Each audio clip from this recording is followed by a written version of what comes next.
Today, 7:30 to 9:30. Please note, we extended it half an hour on the end, so exam review today. I was also just told by one of your classmates that there's a federal census tonight. Raise your hand if you're scared that the feds will get you. Okay, so basically there's a federal census tonight, and I believe Cutler, I'm not sure if any other buildings.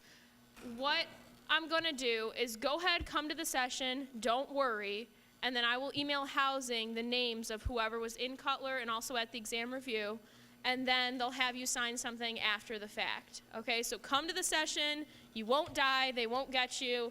I'll email Loretta and housing, and we'll take care of it, okay? So it's really not a big deal. You'll just have to sign a paper when you get back saying that you live there, okay? Like so anyway, come to the exam review, 7:30 to 9:30, Rock 301. We'll go over everything. It will just be Jess and I tonight, and that's about that. Hey. What'd you do, turn it off? She did. No, it looks like it still has a red light on it. Hey, here, use this one. Use that one. Hey. Low I battery. am Thomas Connor. I'm with the Habitat for Humanity Club here at Case. This is our awareness week this week, and so we have some things going on at Nord. If you want to get involved with fundraising, awareness, they have some really nice shirts. I think they say "Let's Shack Up" on the back or something, so nice irony there. If you're interested in actually getting involved and building things with us, we go out every week, every Saturday from about 8:30 to 4. You don't actually have to have any previous experience with tools or anything. We'll teach you how to do it. If you don't want to go up on a ladder or use a sawzall or something, you don't have to, so don't worry about any of that. Sawzall? We sawzall. Really? Really? Do you want to come? Wow, I should, yeah. The email for that is Matt McFeeters, mtm44@case.edu. I'm 99.9% sure that's the right one. If you don't get a response in 2 days, email me, tpc11@case, and I'll forward it to him. But we'd be more than willing to have anyone, even if you have no experience, you've already been out. It's a fun time, and you feel good about it afterwards. What, you got nothing else to do? You're going to come and take the class again? I think I understand. All right, folks. We're going to have to work on the temperature of this room, right? I know I do. Let's see. That was from church this afternoon. All right, folks, there is an opportunity tomorrow. 11:45 it will start. You can show up at 11:30, obviously. You are assigned to either CLAP 108, DeGrace 312, or this room. I haven't posted it to Blackboard. I will remember to do it later. I did indeed finish the exam. We can indeed, and we will indeed talk about it. It is 10 questions. It is 5 pages long. Question number 3 has 3 parts. Question number 7 has 2 parts. Otherwise, they are all 1-part questions. There is not a calculation on the entire exam. It is entirely short answer essay. The whole thing. There is one question that will require something more than words, you know, kind of something like something's worth 1,000 words, okay? It is on one topic. It is not maple syrup, though. I was going to do it about salsa, but I decided, no, I'll throw the salsa questions out, too. So I'm not going to tell you what it is, even if you happen to get that. What you should do to prepare for this exam is what I've heard everybody has been doing. Looking at the chapter, asking questions to yourself. Okay, what are the intermolecular forces of attraction? Here's a molecule. What are those intermolecular forces of attraction?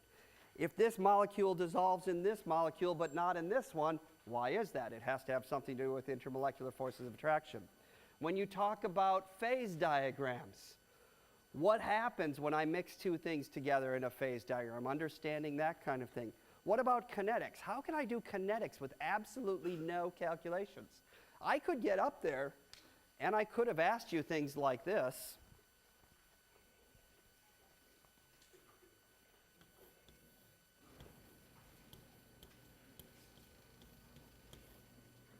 if I plot the natural log of the concentration of some compound A as a function of time, and I get a straight line, what kind of what order is the reaction? First order. Those of you who have been doing some of your reading know that if you take a first order kinetic process, and as I promised those of you,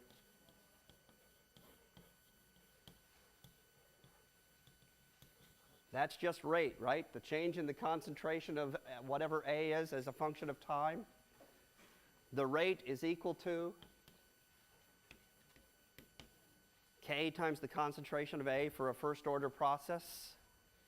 If I rearrange this equation,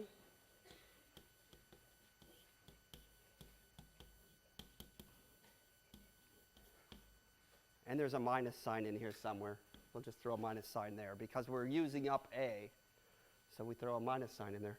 We rearrange the equation so the A terms are on one side, put time on the other side.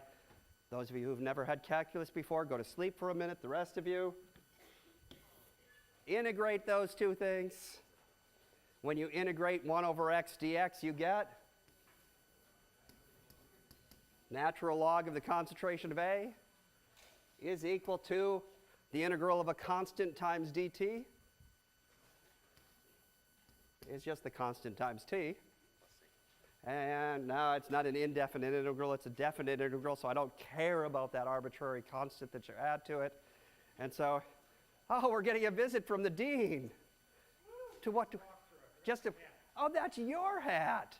Oh, I tried it on, it fit. Sorry, I wish I could stay. That's all right, you can come anytime, Chuck, you're welcome. See you later.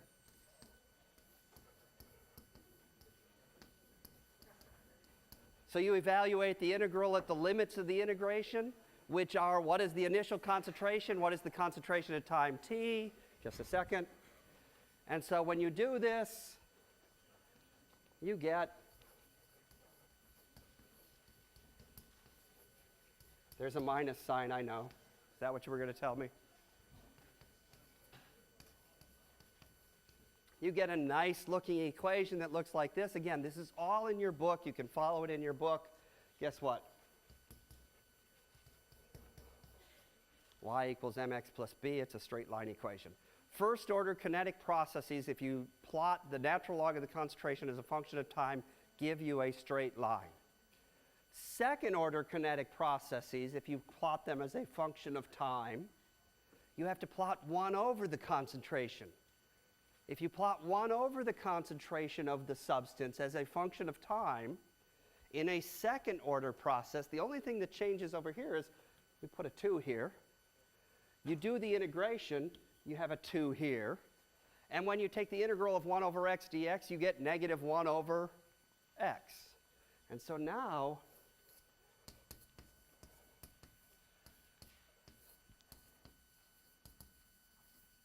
and I might have the slope wrong. I can't remember if it's positive or negative, but you're not going to have to solve this tomorrow. So why am I showing you? That's a great question. Why am I showing? Because there's a kinetic question or 2 or 3 on the exam that give you in words some information that you may want to be able to answer. I'm not going to ask you to calculate the half-life of this compound. I may ask you, what does half-life mean?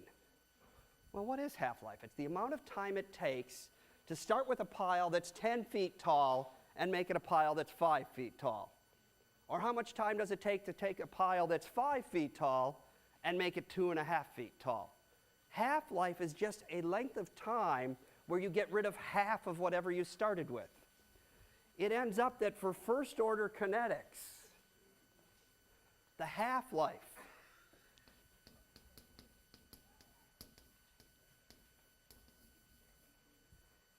is completely independent of the concentration.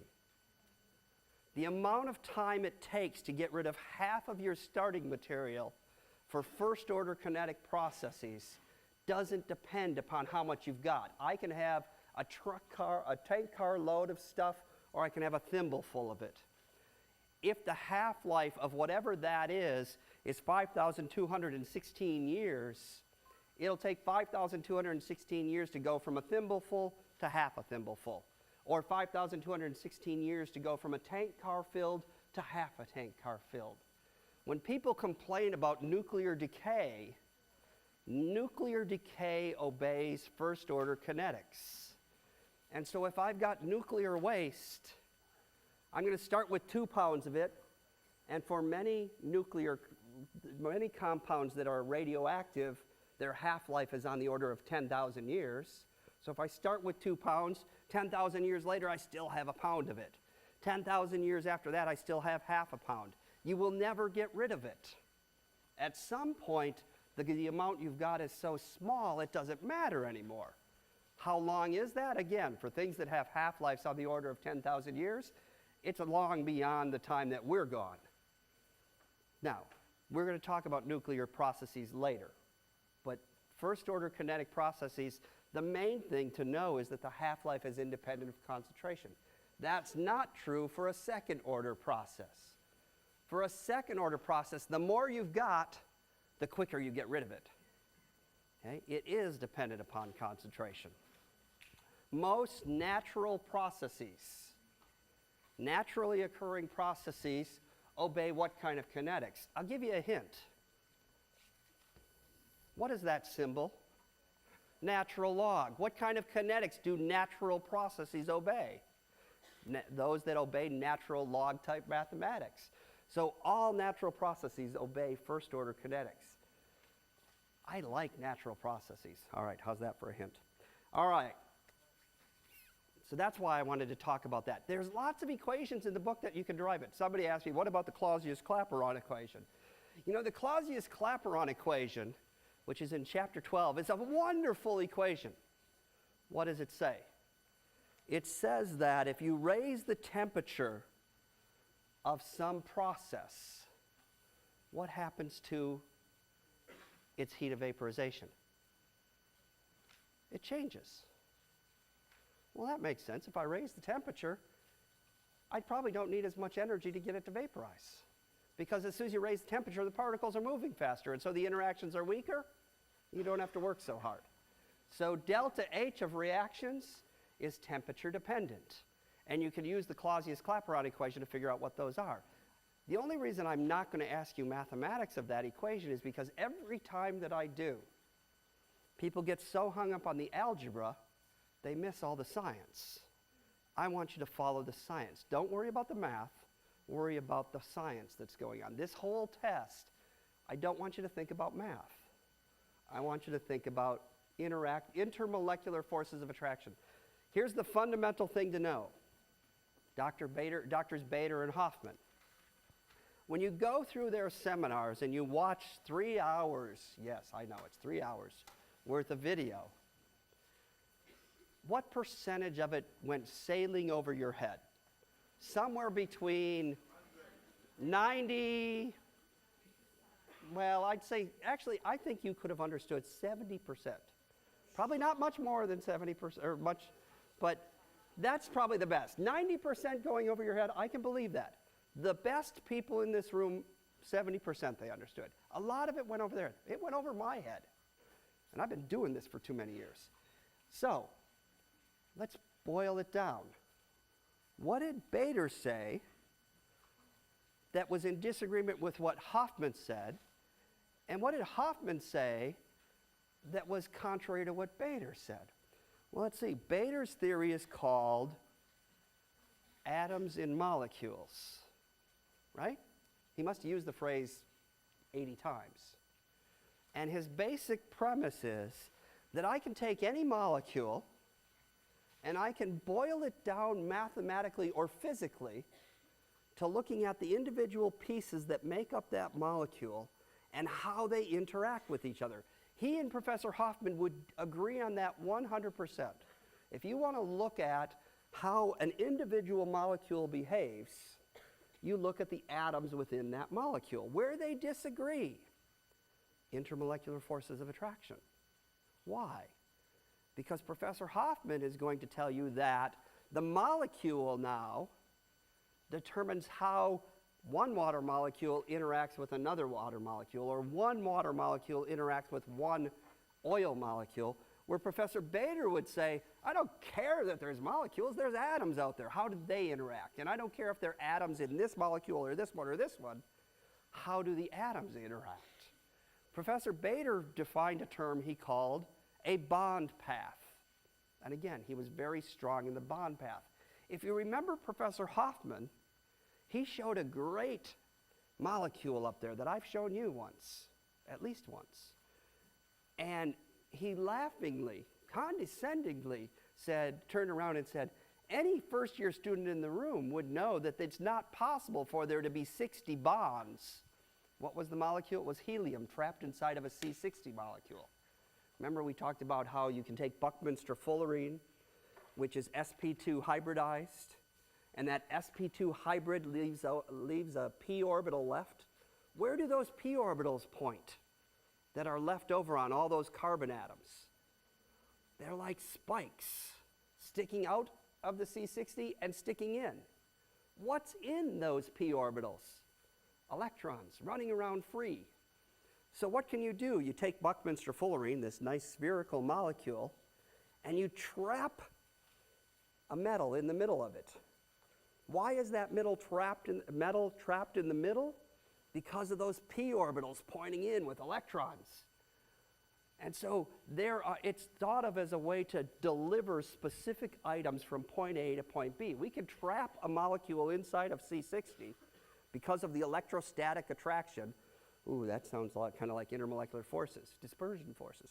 And we can trap it in there and then transport it to another place. Then the challenge is, how do you open this thing up so you can let it out? What Professor Hoffman said was, Professor Bader has done calculations to show that if you put a helium atom in the middle of C60, you're going to form 60 bonds to helium. And that's when he turned around and said, any freshman in the room, any first-year student knows helium doesn't bond to anything, let alone bond 60 times to something.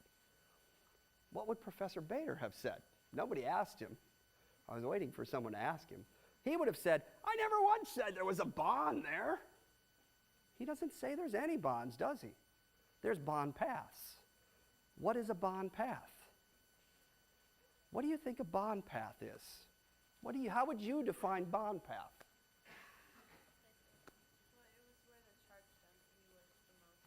It's where the charge density is maximized. What's a chemical bond?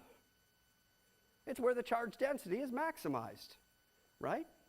Carbon, CH4, methane, carbon atom, hydrogen, hydrogen, hydrogen, hydrogen. There's 4 of them in a tetrahedral arrangement. Where is the electron density maximized? Between the carbon and this hydrogen, between the carbon and this hydrogen, between carbon and this hydrogen, between carbon and this hydrogen. The bond path is where the electron density is maximized. Does it mean there's a chemical bond there? Bader would say, not necessarily. It just says it's maximized there. Hoffman would say, yes, it means there's a chemical bond there.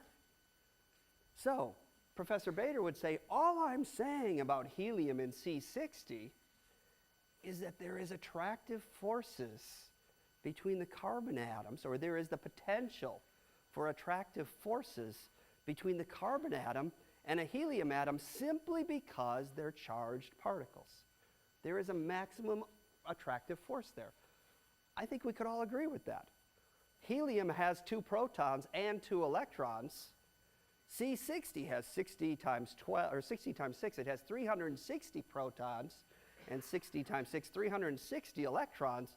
I would expect there's some attraction there. Is there 60 bonds between helium and C60? None of you would think that, and that's exactly what Professor Hoffman said. But you might say, I could see how that could get suspended in there.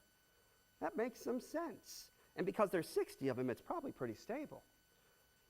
So the difference of opinion between Professor Bader and Hoffman were, what is a chemical bond, of which Professor Hoffman spent the whole hour showing us lots of different ways you can find and make chemical bonds. And Professor Bader's basic premise was, I never said there were bonds. There's bond paths. There's atoms interacting with other atoms. And whether those atoms are interacting with each other intramolecularly, in other words, a hydrogen atom in a water molecule, that's an intramolecular attraction, a chemical bond, or whether they're interacting intermolecularly, this water molecule with this water molecule, or the hydrogen atom on this water molecule with the oxygen atom on this water molecule, Professor Bader would say it's simply atoms that matter, where Professor Hoffman's going to say no, it's molecules. So if you step back and say, throw away all the stuff I didn't understand, what's the basic disagreement between them? The question that I asked you, and it's problem number 10 on the test, and I have not answered it for you just now. I've given you enough information that you could put forward a valid, I hope, discussion. I did leave you a whole page to do it. Don't worry, it's only worth 8 points. I know it. Every question's worth 8 points this time, by the way. It worked out nicely. I just want you to be able to write something. I will be grading that question myself. So I'm going to be looking that you have some level of understanding. I'm going to tell you what question 10 on the test is? Yeah, I just told you. It's Dr. Bader and Hoffman. You want the exact words? Come on, Mustafa, how nice do you think I am? Don't answer that, you'll be sucking up. I've told you question 10 is to provide information to me about Professors Bader and Hoffman, and it's at the level you understand it. I have a good sense of what that level is, and no, I don't expect it to be at the same level that I was at, or that some of those other, yes? So what would you say the basic disagreement is, if you could just summarize it? Didn't I answer that already? Did I answer that question? Does somebody want to answer that for the back of the room? I haven't. I need to talk louder so you can hear me in the back of the room. I'm sorry, just kidding. What is, you tell me, what's the basic disagreement? Tell me. Tell me. We're going to test you here. Oh, good. Don't worry.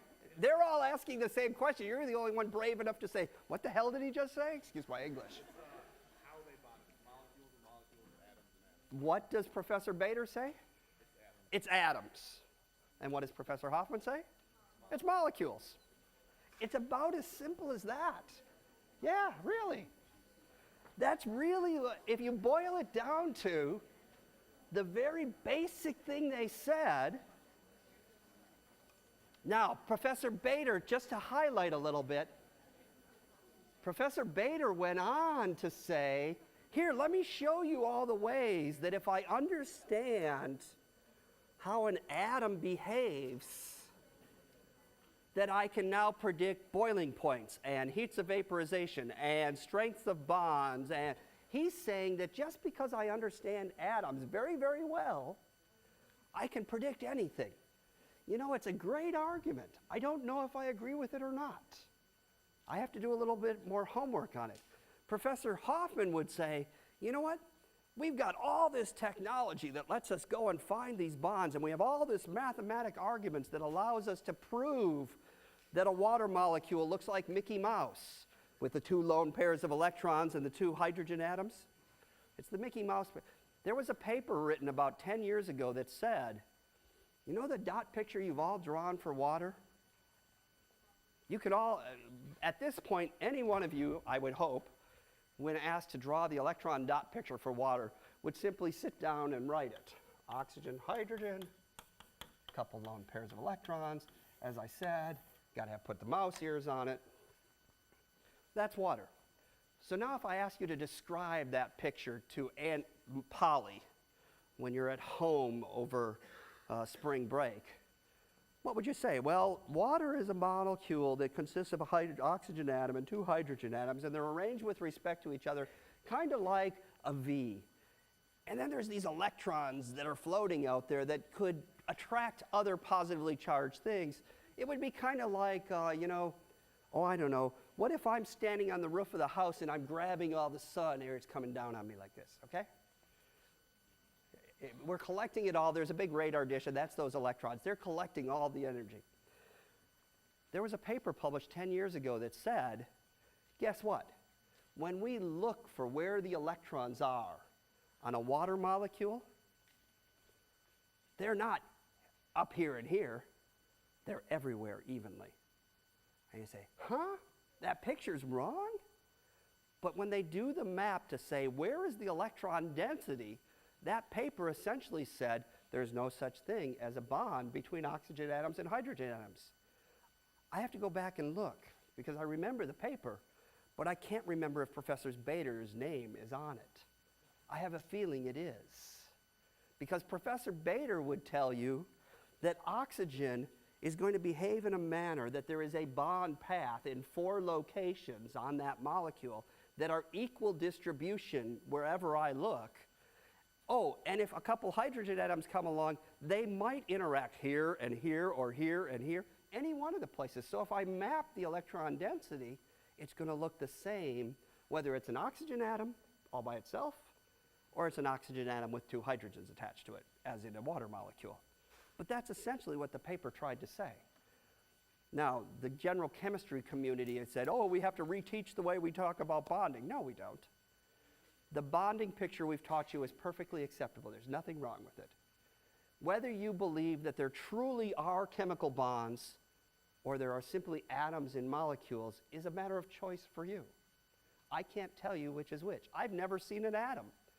How do I know atoms exist?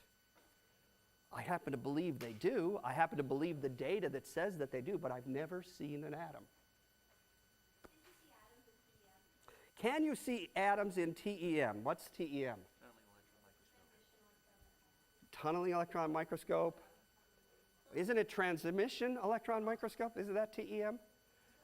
Scanning tunneling electron microscope. There's several different microscopes. And IBM has a great picture called the quantum corral. You've probably all seen this quantum corral picture. What it shows, it's actually in our book, I think.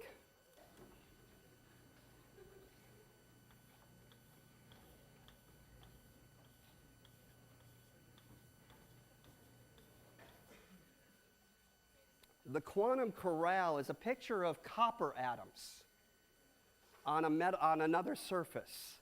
And what it shows with a scanning tunneling electron microscope is electron density.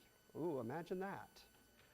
And they can get it to a sufficiently small enough resolution that they're able to differentiate individual peaks of electron density. Those individual peaks of electron density, the argument is made, is those are atoms. Has anyone ever seen a single atom? There's lots of people trying to find single atoms, to detect single atoms, but no one's ever seen one that I know of. There are pictures that we can say this is what they are, but again, it's not like I can see this pen. It's that this is the data that supports there's something there and this is what we think is an atom. And there's nothing wrong with that. It's just, again, it's electron density. So when we talk about electron density, are we talking about like the probability that there's an electron there, or like the actual charge? Ooh, we get to talk about a little bit of quantum mechanics. I heard the word probability. Amelia's over here saying, no, not quantum mechanics. Anyway. Orbitals. Back to orbitals quickly, because yes, this will be helpful tomorrow. Orbitals are geometric regions of space, 3-dimensional, because that's the world we live in. It could be that orbitals are actually 6-dimensional, because that's the world they live in. But we live in a 3-dimensional world, so we visualize orbitals as 3-dimensional. What is an orbital? It's a region of space where you're likely to find an electron. You're not guaranteed to find it there, but you're likely to find it there. The Heisenberg uncertainty principle says, I can either know where the electron is, or I can know how fast it's moving, but I can't know both at the same time. Once I know where it is, I have no clue how fast it's going. And if I know how fast it's going, by the time I figured it out, it's not where I think it is. So there's lots of things about probability in electrons. When we map electron densities, it takes time. You have to collect data for a period of time. So really what you're doing is a time average. It's kinetics. You thought, oh, how is we going to bring this back to one of the 3 topics we talked about? Intermolecular forces of attraction, phase diagrams, and kinetics. It's kinetics. What does it have to do with kinetics? Those particles are moving and they are natural things, so therefore they obey first order kinetics, the natural log stuff. And if we sit there long enough, we will probably find something. The quantum corral picture, the piece of information I've never found out, it's a beautiful picture. And they call it a corral because they've got another atom or another electron density trapped inside this thing. I have no idea how long it took them to collect that data. I don't know if that was taken over 5 seconds or 5 days. It could be the signal is so weak that they have to sit there and average and average and average and average. High energy physicists, the guys who work at CERN in Europe or in Switzerland, will sit there for 3 weeks looking for one blip. Or the guys looking SETI, the search for extraterrestrial intelligence. Some of you probably have donated use of your computer CPU time for SETI. Anybody do that? There's one. I knew there had to be 1, 2, 3. They leave their computers online, and the SETI organization uses your CPU to analyze all this random noise that's out there. Eventually, they're going to find a periodic signal, and the argument being that a periodic signal is a sign of intelligent life. I'm so random, I must not be intelligent, is what that means. Okay, you got it. Thank you. Okay, it's Friday. No, it's not Friday yet. So, I know, we wish it was Friday. There'd be no class Friday. We wouldn't be here. So, all of these things are looking for time averages. It's all first order kinetics, but if the value of that rate constant is so small that we couldn't possibly measure it, then the question you have to ask yourself is, why bother? The chemical reactions we're talking about, the ones that you're most comfortable with, are reactions that happen on the order of seconds. If I take an acid and I mix it with a base, they neutralize each other and you make a salt and water. And that reaction is over quickly enough that you can do multiple titrations in the course of a 3-hour laboratory period. What if you were to do an experiment, though, that took 4 days to collect the data? When you get to be an advanced biology student, when you start taking research in biology on a regular basis, when you start working in the physics lab over the course of a summer, you may do an experiment that will take you 2, 3, 4 months before you have enough data to make conclusions. So time is it's a cliche, but time is relative here. Mary. And when you're looking at the rates of reactions, how do you distinguish between the time it takes to react and the time it takes to manipulate the molecules to get closer? All right. In any kinetic process, there's an equation in your book called the Arrhenius equation. The Arrhenius equation, again, is an exponential function. Remember, the natural log is just the inverse of an exponential function. So all natural processes obey either exponential decay or natural log. They're the same thing. They're just inverses of each other. The Arrhenius equation says the rate of a reaction is e to the minus kt, right? Is that right? A e to the minus EA over RT. Right? Okay, so the rate of a chemical reaction obeys exponential decay kinetics, e to the x, where the x up here is first of all, it's temperature dependent. Temperature is going to affect the reaction rate. Well, you all know that. For biological processes, a 10 degrees C change in temperature will double the rate of most biological processes. Just raising the temperature 10 degrees C will make fish die twice as fast. That's why raising the temperature, dumping hot water into a river is not good for the aquatic life in that river. As soon as you raise the temperature, you double, and living, a better way to say it is, dying is a kinetic process, right? Once something is born, it's working towards the other extreme. And so if you double the rate of that process, it's going to kill off the fish faster. This is our good friend, the activation energy barrier. Okay? So if you've got a high activation energy barrier, you're going to get a slower rate. Well, we already talked about that. The activation energy barrier for converting diamond to graphite is so large that we never have to worry about diamond becoming graphite. It will happen. Energetically, it's a downhill process. The delta H for diamond to graphite is negative. It's an exothermic process. The last one here is where I'm getting to, with the question you're getting to.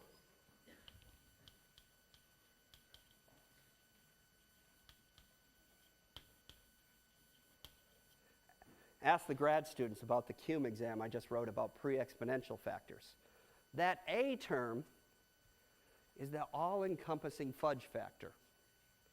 It takes account of everything else that we don't know about.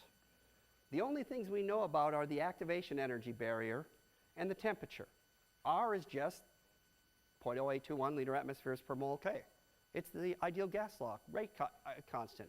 Or it's 8.314 joules per mole Kelvin, to put it in energy terms. Okay?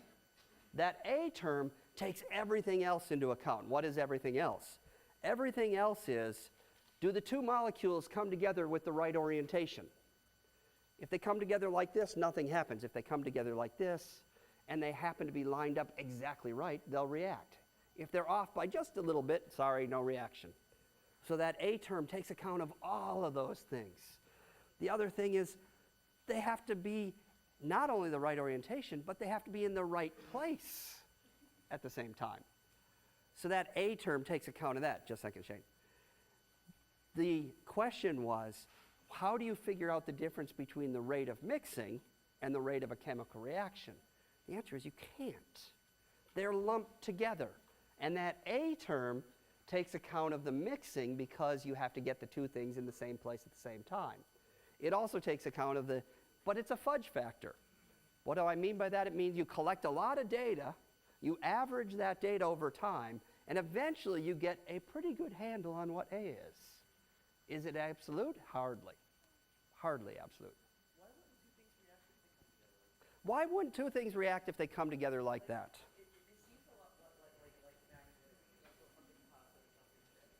Okay.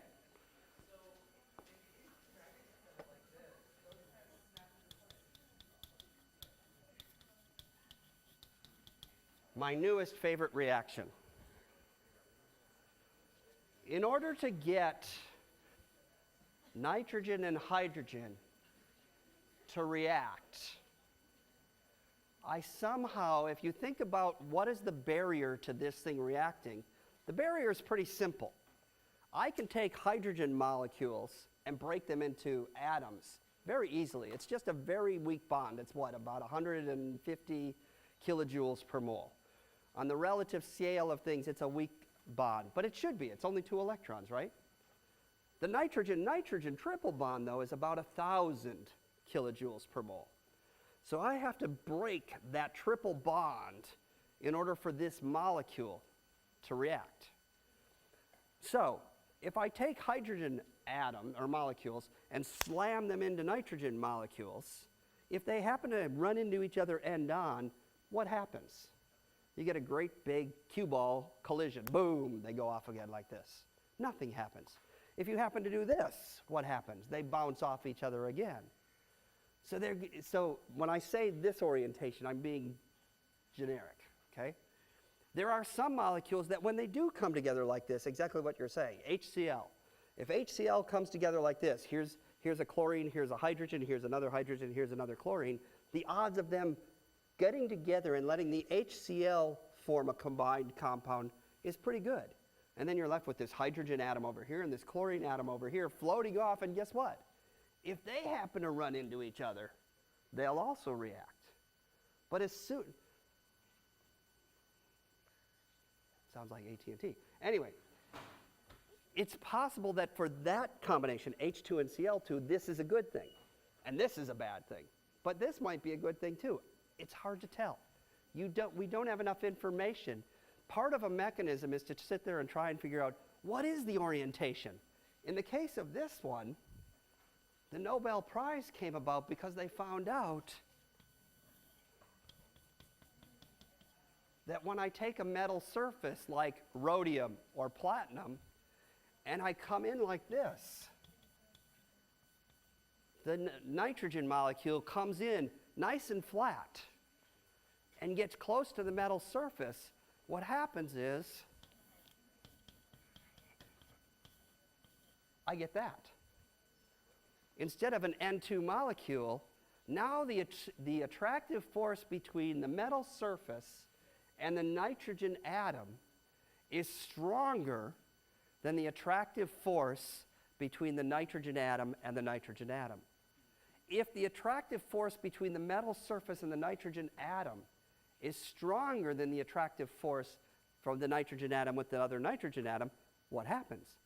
You break the bonds. And so when the nitrogen happens to hit onto that metal surface, it will dissociate into its atoms. Now you have very reactive atoms freely floating on the metal surface. And the metal surface, remember, has lots of loose electrons, so these nitrogen atoms now are rolling around on there. They're free to move around wherever they want. And now, if they happen to run into a hydrogen atom that came from here and attached down onto that metal surface, so now I have a hydrogen atom here and a hydrogen atom here. Now this nitrogen atom is close enough to this hydrogen atom. Now the decision has to be made. Is the interaction between a nitrogen atom and a hydrogen atom stronger than the interaction between the nitrogen atom and the metal surface and the hydrogen atom and the metal surface, or is the opposite true? If the interaction between the nitrogen atom and the hydrogen atom is stronger, what happens? Boom, they join together. And once they join together, now I have an NH entity, whatever that NH entity is. I don't know if I want to call it a molecule or what. But that NH is moving around on this metal surface, and guess what? It finds a hydrogen, and now I make NH2. And then after you get NH2, it's moving around, it finds another hydrogen, and it makes NH3. And now we've got NH3, and we've got a very stable compound, and we know that NH3 interaction is much stronger than the interaction between the NH3 and the metal surface, so it pops off. The challenge in this, there's lots of them. First of all, you got to make sure the nitrogen and the hydrogen fall on the metal surface nice and flat. If they fall on the metal surface like this, guess what? Boom, they bounce off. Nothing happens. They got to come down like this. Well, how do I control that? You'll love this. You can't control it. The joy of being a chemist is realizing I can't control any of this stuff. Just like I can't control any of you to any great extent, I can't control atoms and molecules. They do what they want. So how do I get product? I stack the deck in my favor. I put lots of nitrogen in there. And if I got lots of it in there, the chances that some percentage of them, the probability, will hit this thing flat increase. And once they interact like that, guess what? You have, you're going to like this word, an induced interaction. Sounds like chapter 12. As soon as you've changed something in such a way that the electron density changes, it's going to induce changes in other things, and so the probability goes up again. And so as soon as I dissociate some nitrogen, guess what? Those nitrogen molecules, the chances of them hitting the surface like this starts to go up.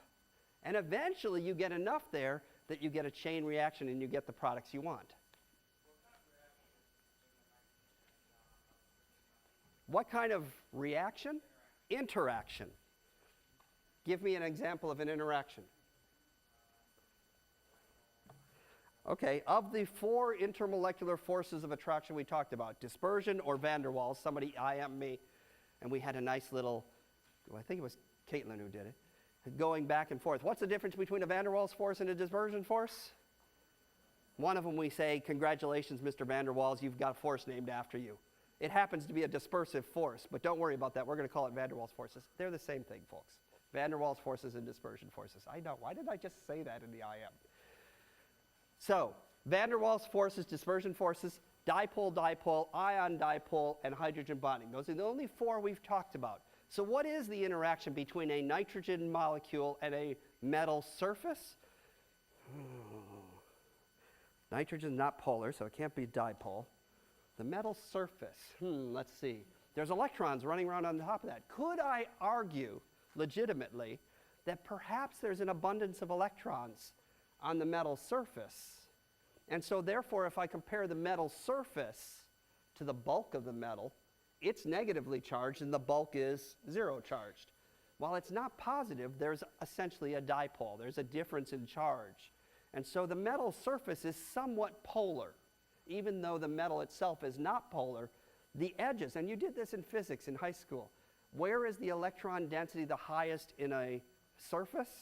At the points, at the places where there are cracks or folds or something.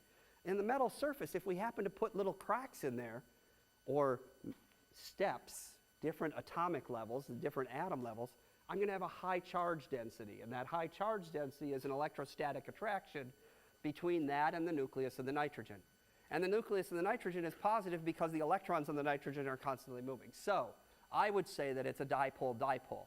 It's an induced dipole-dipole force. What's the difference between a permanent dipole-dipole attraction and an induced dipole-dipole attraction?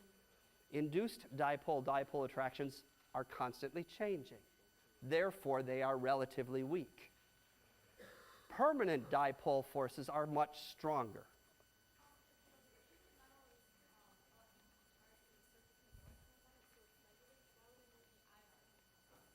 Why would it be not ion dipole? You could maybe argue that it's an ion dipole, because the other thing is metals give up electrons very easily. And so if they give up electrons, they're ionic, and so I could argue that it's an ionic attractive force too. So either one would work, okay? The main difference is there's a charge separation. There's a charge difference between the nitrogen and hydrogen molecules in the metal surface. And metals in general make good catalysts because of that. Now, the biggest challenge in doing these experiments is, even though we want to flood this thing with as much nitrogen as we possibly can so the probability of getting a good interaction increases, if you flood it too much, how do you know it's the interaction with the metal surface that caused the interaction, and not simply, as Shane said earlier, two nitrogen molecules coming together like this, and when they do, they bang into each other enough that they split up into 4 nitrogen atoms? That's a different mechanism. The way that you have to do these experiments is you have to do them at low pressure. And when you do them at low pressure, the chances of 2 nitrogen molecules running into each other goes down. So you make a probability argument that says, guess what? This doesn't happen. It has to be this happening. You look at what's the most probable thing. Chemists have absolutely no control of what product you get. You simply stack the deck in your favor so that you get the thing you want. Organic chemistry next year, I'll let you in on a little secret. When you have to synthesize organic compounds, put lots of starting material in there, because it's a statistical process. If you want product, start with lots of reactants. All this stuff I've told you about limiting reactants, guess what? It's just to challenge you to look at a chemical reaction and say, how am I going to make a product? If you don't have enough starting material, you can't possibly make product. So stack the deck in your favor. Put lots of it in there. That's why organic chemists are so sloppy. They don't care whether you weigh it to accuracy of plus or minus 10 grams versus 1 gram. Make lots of product. That's the goal. Tomorrow will be fun. You'll enjoy it. No, there's no periodic table on the test. You don't need it. No equation sheet either. Nope, you'll be fine. Nope, yeah. If you need anything, ask me. Okay? No fevers. I sent you an email. You're set, you're fine, no sweat. Should I give you the? Nah, I don't need it.